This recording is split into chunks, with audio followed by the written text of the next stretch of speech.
Welcome to Freedom School Academy. I am Nathaniel Steele. 5 reasons Black people still bring up slavery. Why do Black people still bring up slavery? That question usually arrives pretending to be innocent. It is rarely innocent. Most of the time, what it really means is this: why won't Black people let America move on without making America account for what it moved on from?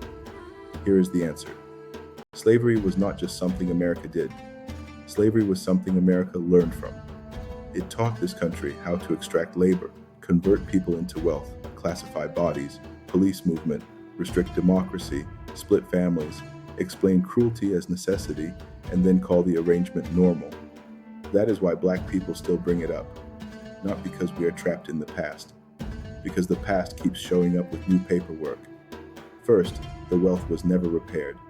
Slavery was unpaid labor converted into capital. Black labor built fortunes, increased land values, strengthened banks and insurance markets, expanded industries, and helped construct an economy that later congratulated itself for being free.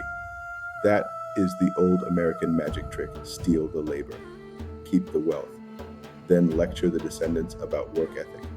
After emancipation, formerly enslaved people were not given the land, wages, tools, capital, or protection necessary to build from what had been taken. Freedom came. Restitution did not. Then came sharecropping, Jim Crow, redlining, discriminatory lending, segregated schools, and employment exclusion. The names changed. The delay remained. Slavery ended as a legal system before it ended as a wealth design.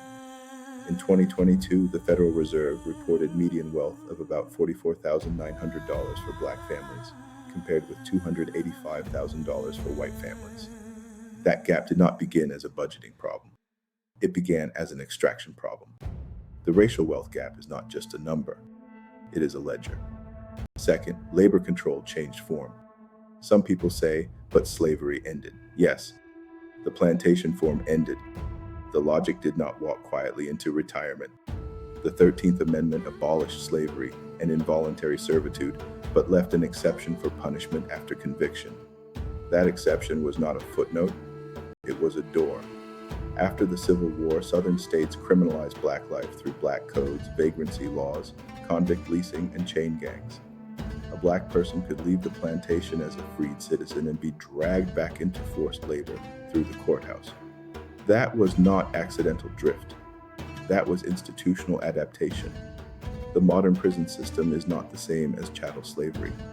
We do not need a sloppy claim to make a serious one. The serious claim is that America never fully surrendered the idea that certain populations could be made vulnerable to coerced labor through law.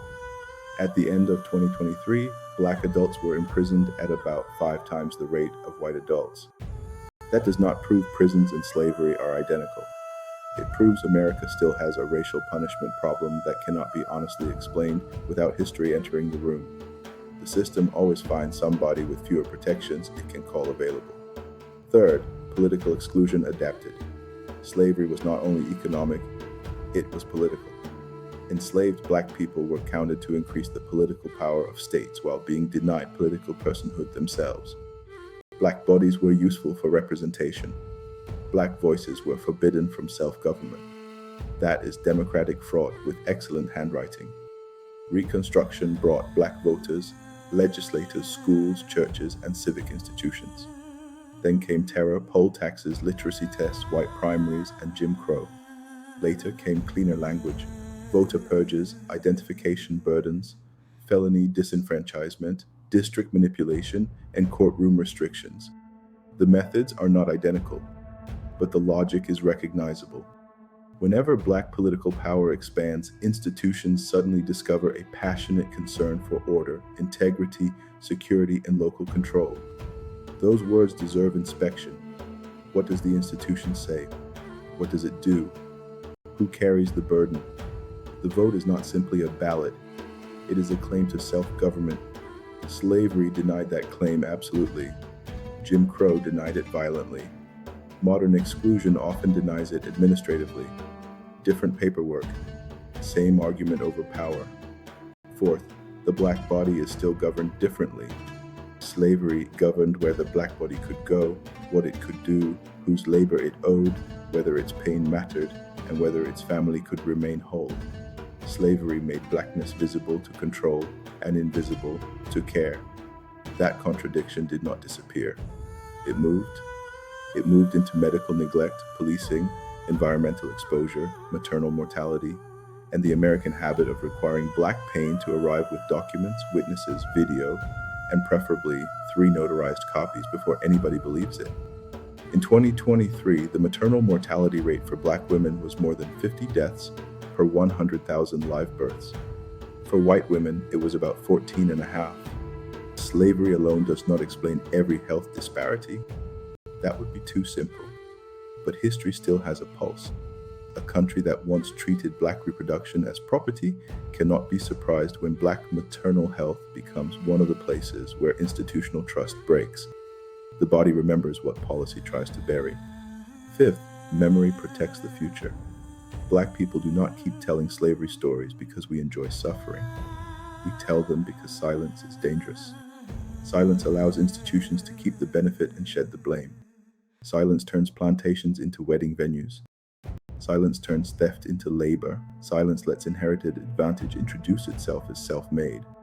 Memory is not nostalgia. Memory is governance.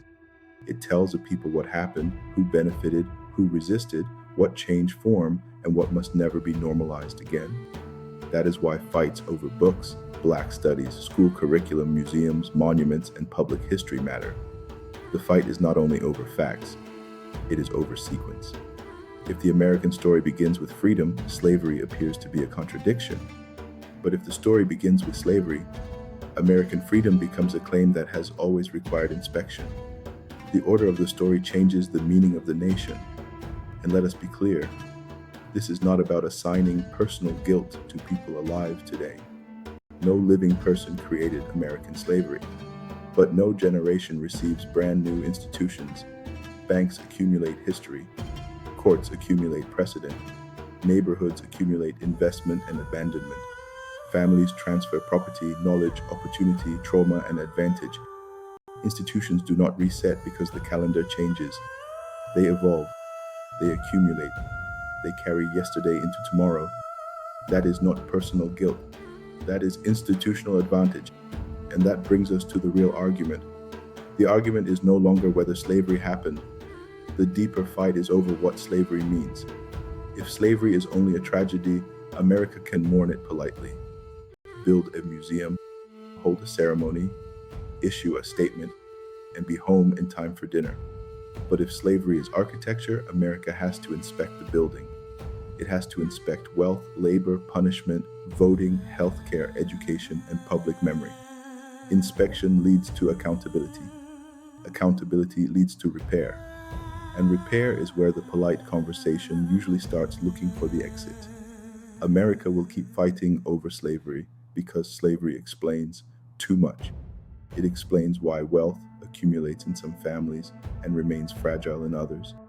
It explains why labor vulnerability still attracts institutional attention. It explains why punishment falls so unevenly. It explains why black political participation is repeatedly followed by organized restriction. It explains why black pain still struggles to become institutional urgency. And it explains why memory itself has become a battleground. The next fight will not be over whether slavery is mentioned. It will be over whether slavery is taught as pain or as structure. Pain can be pitied. Structure has to be changed. So here is the question. What do you believe actually ended when slavery ended? Visit freedomschoolacademy.com.